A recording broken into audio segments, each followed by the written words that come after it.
The flight attendant walked up to me, handed me a napkin and whispered, "Pretend you're sick.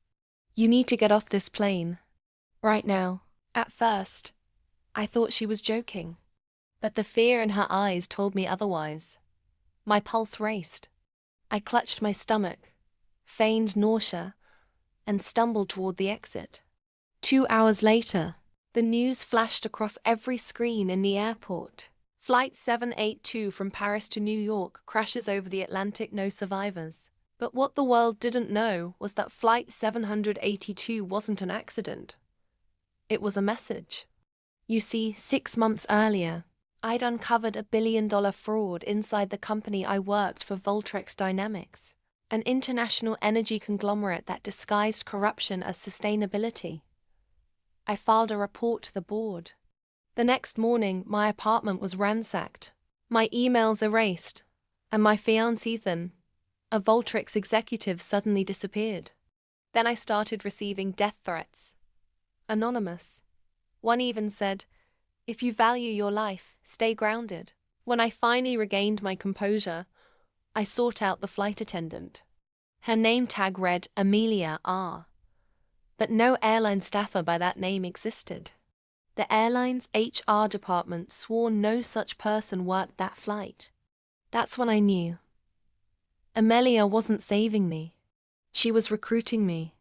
A week later, a black envelope arrived at my hotel.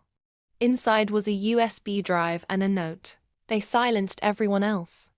"It's your move now." The drive contained files, boardroom recordings, financial transfers, and video proof that Voltrex executives had intentionally arranged the flight explosion to erase incriminating witnesses. My fiancé Ethan wasn't missing. He was aboard that flight, seated beside the lead whistleblower, his final assignment. For days, I planned my revenge. I changed my name, relocated to Zurich, and reached out to Amelia through a secure channel. Together, we built a digital leak so catastrophic it crippled Voltrex overnight. The files were dropped into the inboxes of every major news outlet, environmental watchdog, and government regulator across Europe. Within 24 hours, Voltrex's CAO Ethan's mentor was arrested. The stock collapsed.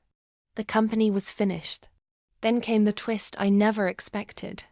A private message appeared in my encrypted inbox. "You did well, Evelyn.